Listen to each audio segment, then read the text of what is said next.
we're going to switch gears here for the rest of the evening, and we're going to do a little training. And the training is focused around Bitcoin. And there's a reason that I'm doing this training because we talk a lot about Bitcoin in our presentation. As you guys know, from a tokenomics standpoint, we modeled our tokenomics after Bitcoin, same distribution, same total supply. But there are some caveats to Bitcoin that I think have really contributed to its success. And I want to talk about that because I think that it really will help people to have a much more clear vision of where we hope to go, our overall utility within our project, and how the supply and demand and the tokenomics really play into what we're building here all together. So let's jump into it. So first of all, let's talk a little bit about number one. Let's talk about the things that most people misunderstand about Bitcoin. Okay, so most people think that Bitcoin became valuable because people started trading it. People just started buying it, people started trading it, and they think that's why it became valuable. And that's not what happened. Bitcoin became valuable because of its tokenomics. It became valuable because of its tokenomics. So let's break down what tokenomics is for a moment. So tokenomics is simply the rules of supply and distribution and the incentives that govern a digital asset. Okay, I'm going to say that again. So tokenomics is simply the rules of supply, of distribution, and incentives that govern a digital asset. So what did Bitcoin really do? They did a few things here. First of all, they introduced a system where supply was permanently limited, right? Supply was permanently limited. So that's first thing, 21 million total supply. Number two, new coins, they entered the circulation slowly. They didn't just release 21 million token into total supply. They entered circulation slowly. And the network participants were the ones that were earning the coins. This is important, right? This is you. This is the node operators. The network participants were the ones earning the coins. Keyword participant. And what happened? Scarcity increased over time. So again, what did Bitcoin do? They introduced a system where supply was limited, new coins entered circulation slowly, the network participants were the ones earning the coins, and scarcity increased over time. And that combination created one of the most powerful economic models ever designed. It's indisputable. It created one of the most powerful economic models ever designed, and almost nobody noticed it in the beginning. Nobody noticed it in the beginning. So let's talk a little bit about this fixed supply rule here for a moment. So the first thing that mattered was the hard capped supply. Bitcoin has a maximum supply of 21 million. Now, can anybody tell me what just happened this week? What number did Bitcoin just mint? Anybody know? Wasn't it 20 What? million? It's 20 million. Bitcoin just hit 20 million total distribution. So 20 out of 20 million out of 21 million, Steve, total Bitcoin have already been minted. That's 94+%. That's right. So that means no government, founder, or foundation can print anymore, to be clear. That's what that means. Now, I want you to compare that to traditional money for a moment. The US dollar supply has increased dramatically over the last decade through money printing and monetary expansion. What did Bitcoin do? Bitcoin did the opposite. Its supply schedule was predetermined from day one. It was predetermined. Scarcity was baked into the protocol. And that is the first pillar of value. I want you guys to write that down. Scarcity was baked into the protocol. That was the first pillar of value. And that's important. Okay, now let's talk about the halving cycle most people don't understand for a moment. So Hey, Bitcoin. Yep, I'm please go ahead, sorry. Steve. No, it's okay. Yeah, let me inject one thing right there. Is really important. There's you just said scarcity is baked into the protocol. That Yep, means there's no committee, there's no individual, there's no Fed chairman, there's no committee, there's nobody that can come together and change that. That's that's right. fixed and hard. Just like two and two is four, will always be forever. The sun comes up in the east, goes down in the west. That will be fixed and finite forever. And that's a major, major thing. Nobody can change it. There can't be a war and we say, okay, we're going to go do this. Nothing can happen like that. Go ahead. I'm sorry. Thank you. No, I appreciate that. So Bitcoin now introduced something called the halving event. So every 4 years, the amount of Bitcoin created gets cut in half. Okay. So in the early days, they called it a block reward. So in the early days, technically, if you want to know the actual numbers, you would earn 50 Bitcoin per block. And then it dropped to 25. Then it dropped to 12 and a half. Then it dropped to 6.25. Then it dropped to 3.125 Bitcoin per block, right? So each halving does two things. It reduces new supply entering the market, and it increases the scarcity of the asset. It's very important that you guys understand the concept of a halving, okay? This is why historically every cycle eventually pushes Bitcoin to what? New all-time highs. That's right. All new all-time highs. Every single halving event has led to a new all-time high. And then usually what happens, historically speaking, is we get about a year, 2 years into that halving, and then the market cools down a little bit. Now, again, if you study Bitcoin, you'll notice that it cools down and the lows become the old highs. So the lows keep getting higher. Now, this is why historically every cycle eventually pushes that price higher because the demand remains the same or increases while the supply entering the market decreases. You guys follow me on that? So the demand remains the same or it increases while the supply entering the market decreases. And that imbalance is powerful. It's extremely powerful. Now, again, section number, let's go to the next point here. So the distribution, most people ignore it. When they go think Bitcoin, they just think, oh, I'm going to go buy Bitcoin. They ignore the distribution. And this is where things get really interesting because Bitcoin was not sold as an ICO. It was not sold as an ICO, initial coin offering. It was earned through participation. That's a big deal. What do you guys get? What do you earn your tokens for? Participation, right? Support and participation. Early adopters ran computers that did what? Secured the network. That's what those computers did. And in exchange, they earned Bitcoin. So the people who believed in the network first were the ones who accumulated the most. I want you to write that down, and I want you to always remember it. The people who believed in the network first were the ones who accumulated the most. The people who needed the proof, the people who needed to see it and believe it, and it needed to be accepted around the world, and it needed to be government approved and banking approved before they even considered buying it, missed out on that phase. So the system rewarded early believers, infrastructure supporters, and people willing to participate before everyone else understood it. Sound familiar? The system rewarded early believers, infrastructure supporters, and people willing to participate before everyone else understood it. Because that same model, guys, is what drives the strongest blockchain ecosystems. It's the same model. So, how much demand for Bitcoin was there in the early days? None. It was all speculators. There was no demand. Zero demand, almost zero demand. There was no institutions, there was no ETFs, there was no hedge funds, there was no major exchanges.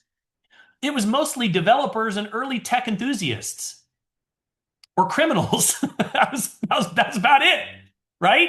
So even with tiny demand, the price began to rise. I want to point that out. Even with tiny demand, the price began to rise. Why?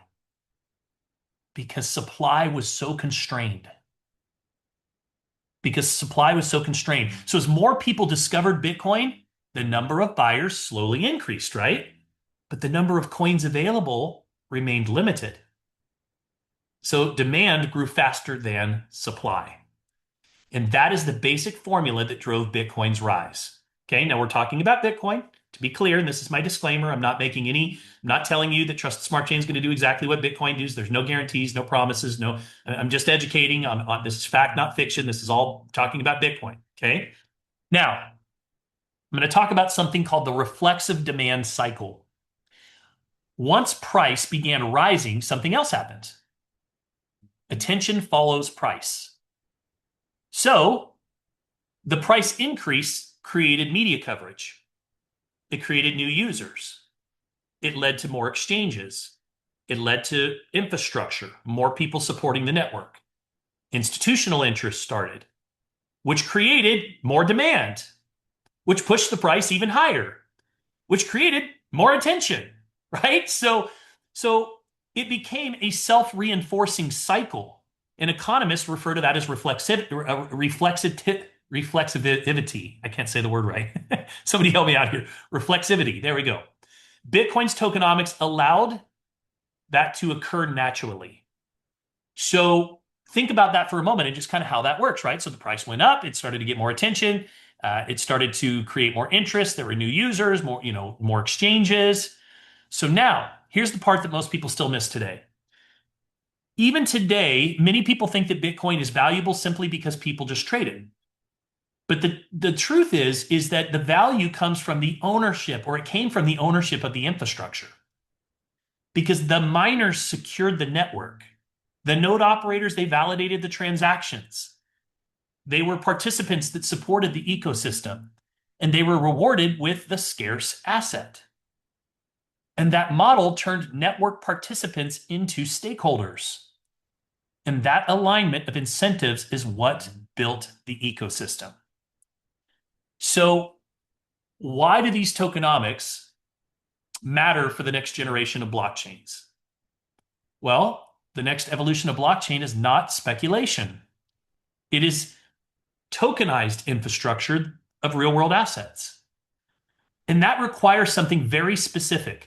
It requires a network where participants help support the ecosystem, where distribution rewards the early believers, where scarcity is programmed into the protocol, and where long-term utility drives demand. This is the same economic model that made Bitcoin powerful. So Trusted Smart Chain is built around similar economic philosophy, right? By the way, let's all give credit here to Mr. Billy Beach because he's the one that came up with our tokenomics. And he's the one that literally looked at all these different projects and said, this is going to be our tokenomics, and here's why. So kudos, Billy, to you. Now, instead of miners, to be clear, because I want to make sure that people understand this, right? So we're built around a similar economic philosophy, but instead of miners, the network is supported by node operators. So instead of unlimited token creation, the supply and distribution are structured. Instead of hype-driven tokens, the goal is real-world asset tokenization and utility. Node operators support the infrastructure that makes the network possible. And just like early Bitcoin participants, those who supported the ecosystem early were positioned to benefit from its growth, not because of its speculation. It's because they helped build the foundation. Same thing, same exact situation. So one of the unique things that we've done at Trusted Smart Chain is introduce staking incentives that reward both short-term and long-term participation in the network. So this is kind of like an upgrade. I think that's how I look at it. It's an upgrade. So think about this for a moment. So instead of punishing people for selling, which by the way, many projects have done through what's called a tax in the past through transactions, we chose a different approach. Billy, are you still here with us? I'll grab him 1 second. It's okay. Okay. I'll keep rocking. But I want you to think about this. So here's how a tax works. So a lot of projects will charge you 10% when you go to sell. So in essence, they're punishing you when you want to sell. And that is not the kind of behavior that we wanted to reward. And Billy tells a story about the dog and how he trains his dog. So I was just going to ask him to share that, but I don't know if he's available or not. So I'll keep going here and we'll come back to it if he's available. So Sure. there he is. Billy, you missed the kudos, dude. Everyone's clapping for you. So we're talking about one of the unique things that we've done at Trusted Smart Chain is inducing staking incentives that reward instead of punishing people for selling. And I was just Yeah, talking about how you created these tokenomics, but I look at our staking program as an upgrade from Bitcoin, right? So 100%. talk about why you chose to not tax like most projects do when it comes to selling, and why you chose to go the opposite route with the staking program. Sure. So, well, there are a couple things that came into play when I architect out the tokenomics for this, and it's things we've seen before. The good thing about not being first is you don't have to win or lose by trial and error, right? Fortunately now there's enough projects out there. There's enough differentiation between tokenomics, supply schedules, emission schedules, staking protocols, et cetera, that we have a wide array of data. So there were a couple personal items, as Travis mentioned as well, right? Is I don't like tax in general, and I don't mean that necessarily, government tax, whatever, but I just, tax to me always seemed like a negative connotation versus a positive reward, right? I would rather reward the community, for being in support of what we're doing versus tax someone. So basically, where these numbers came from, and I didn't just pull 20% out of a hat and said, this sounded good, let's run with this. The reason I chose 20% is because Bitcoin has become a store of value from a lockdown perspective. Imagine if 50% of the gold that is supposedly in the Federal Reserve was moved to another vault and somebody lost the code, right? You couldn't dig through, you couldn't get in, okay? Well, that value is still there, but it's locked up. It's out of supply. It's out of circulation. So the reason, to Travis's point, it's to these conversations tonight, one of the reasons that Bitcoin has become a store of value is because at some point there was fiat currency, whether US dollars, yen. I mean, we could get in arguments where it came from. Bought Bitcoin, held it in a wallet, and then lost the keys. And it's about 24% of the supply of Bitcoin is gone forever. There's something, there's like 80 million or something lost in a trash dump somewhere. And the guy's been digging. He's actually been fighting with the city or the county or whatever it is to let him basically come in and bulldoze through the trash to find this whole server of his, to find his $80 million. He's pledged to the city that if he finds it, he'll give them 10 million, or I don't know the exact numbers of the story, but bottom line, guys, is the staking protocol was designed for a number of things in mind, right? Is number one, to reduce float. And what that means is just flat off overhang or just initial token selling before there's actual real utility and a reason for the token to have a market. Number two is to obviously lock up supply.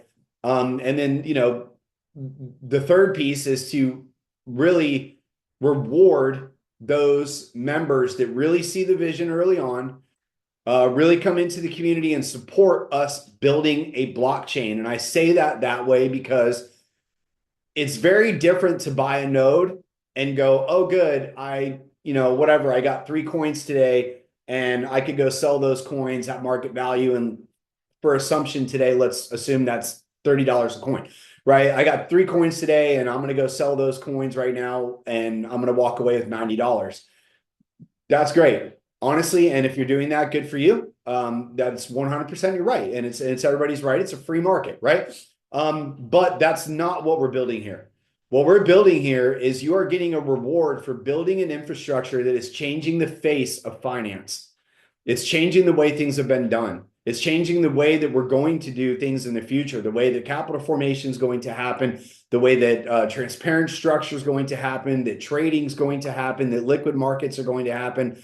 That's what we're here for, right? And that's why you're getting your digital reward. And as with anything that becomes more, and guys, obviously we got to dance around the disclaimers and stuff here, but anything that becomes more valuable over time is synonymous, with I guess a increase in potential for that project. And if you lean back into, I use Ethereum a lot, right? Look, Ethereum wasn't valuable because people were mining Ethereum and they were waking up in the morning and they were going and cashing in their Ethereum. That has nothing to do with it. That was a great byproduct, and a lot of people did that, and a lot of people still continue to do that. The reason Ethereum is valuable is because Ethereum changed the way blockchain was written. Blockchain was locked out. You can't go launch a project on Bitcoin right now, right? You can't go say, oh, I'm going to go do an RWA on Bitcoin, or I'm going to go do a meme coin, or I'm going to go do an NFT project on Bitcoin.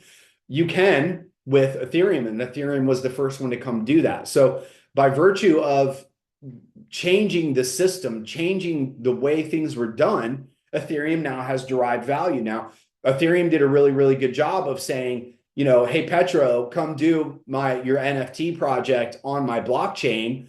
And by the way, everyone that buys your NFT has to come buy my coin first. That's a great way of creating mass buying pressure, right? And then controlling supply is you have to force people to go get your coin first, right? Then go buy whatever it is, the project that is being launched on your blockchain. So inherently, like I said, when you have something and you add more value to that something, it's not about just getting a daily reward, right? It's about where this blockchain chain can go from a community perspective. And I wanted to reward those that came in, saw the vision in the beginning, said, hey, I'm going to support this thing. I'm here for the long haul, whether it takes a year or two to get a bunch of assets on, get transaction volume up, build Trusted Smart Chain as a proof of or a store of value, very similar to Bitcoin, where we have 20 or 30% of the coin all locked up. Now that coin has value, guys. We have 1.8. Anybody do this quick math? Steve, you're usually pretty quick at this. What do we have staked right now? Let's just call it 1.8 million times, I don't know, let's pick an average price right now, say $32. It's really 1.95 million. I looked today. Oh, perfect. 1.559 times $32. Anybody got that math? It's probably 60, 70 million in market cap. Or I guess, no? 50 Yeah. It's 60 million, basically. Round number, 60 million. Perfect. So we've already done that.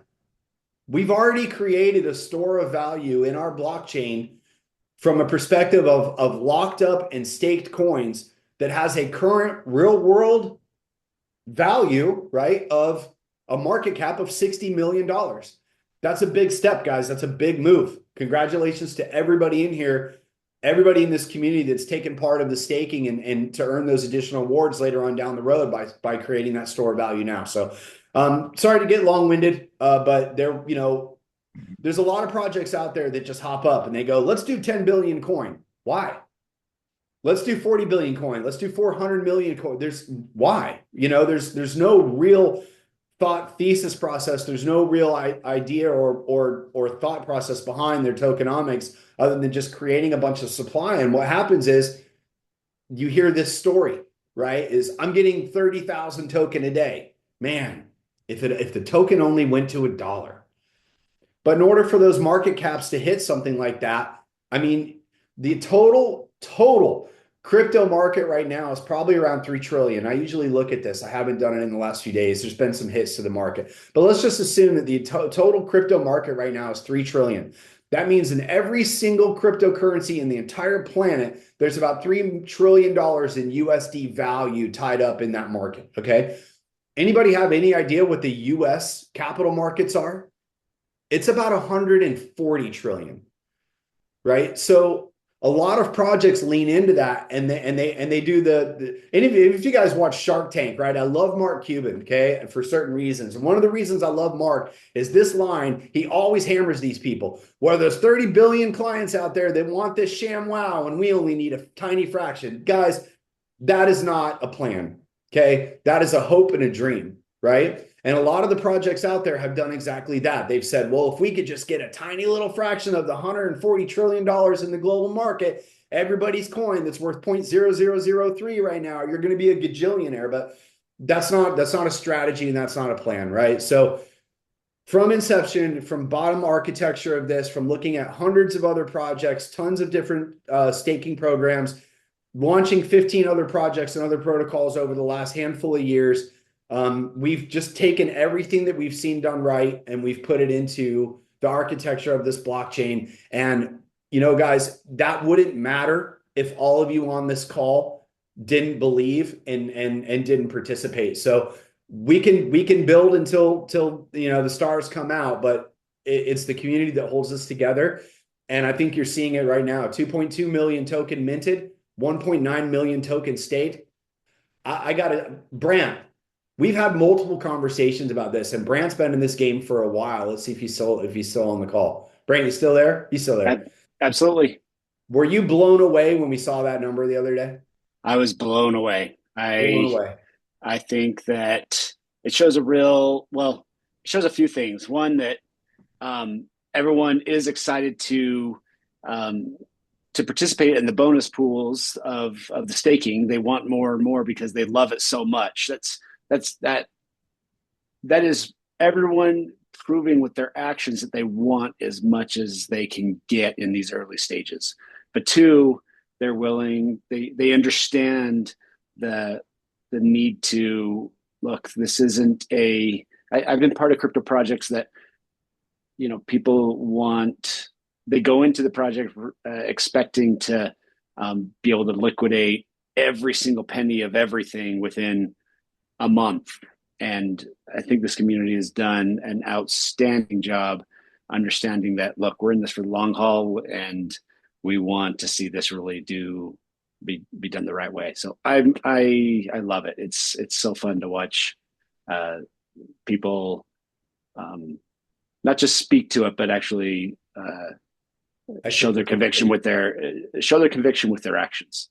Absolutely. So, guys, again, huge props to the community. We had a lot of great things in mind when we built this, but it takes an entire village to make it happen. We've all made it happen, and I think we're all in a very, we're node operators too, guys. Yes, we designed this thing, but no one owns Trusted Smart Chain, right? My fate is the same as yours, and having all of the belief from inception to now and coming up on this 1 year of the Genesis is it's just amazing to feel the support and see everything that we as a team and we as a village and we as a community have built, guys. So again, back to you, Travis, but I hope that clarified some things for everybody. Thanks, brother. Appreciate you very much. And it does, and it's perfect. So when we talk about incentivizing holding, every day the network distributes 7,191 tokens to node operators. So from that daily distribution, 10% goes into the short-term staking pool, 10% goes into the long-term staking pool, which we refer to as locking up. So these pools allow members of the community to stake their tokens and earn additional rewards. But something very important happens when people choose to stake or lock their tokens. Those tokens are temporarily removed from the circulating supply. Okay, so I want you to think about this for a moment and everything we've been talking about here, which means fewer tokens are actively available on the market. This creates a similar dynamic to what we discussed earlier with Bitcoin. Scarcity matters. When circulating supply is reduced while adoption grows, it strengthens the long-term economic structure of the ecosystem. It also aligns incentives inside the community. So people who believe in the network and support it over time are potentially rewarded for doing so. So what is remarkable is how our community has responded, as they were just mentioning. Approximately 80+% of the tokens in our ecosystem are now staked. Guys, that is an incredible number. It shows the level of conviction people have in what is being built, and it also demonstrates that our community understands something very important. This is not about short-term speculation. Utility takes time. You can't have real-world assets. Like people are like, what? No real-world assets are on the site. Guys, it takes time. Do you realize it takes time to get an audit? It takes time to register. It takes time to get cleared. It takes 6 to 12 months to do a capital raise. These things take time. That's why we have the events, so people can come and hear from the real world asset managers, so you can hear the progress. That's why we do the node update calls every single month. This is not about short-term speculation. It's about supporting infrastructure and participating in the growth of the ecosystem. And when a community chooses to stake and support the network at that level, it strengthens the entire foundation of the blockchain, right? You're creating more scarcity. So in closing, Every major technological shift rewards the people who participate early in building the infrastructure. It does require patience. The internet rewarded those who built networks. Cloud computing rewarded those who built data centers. Bitcoin rewarded those who secured the network. The next chapter of blockchain will reward those who help build tokenized infrastructure for real-world assets. Understanding tokenomics is how you recognize those opportunities before everyone else does.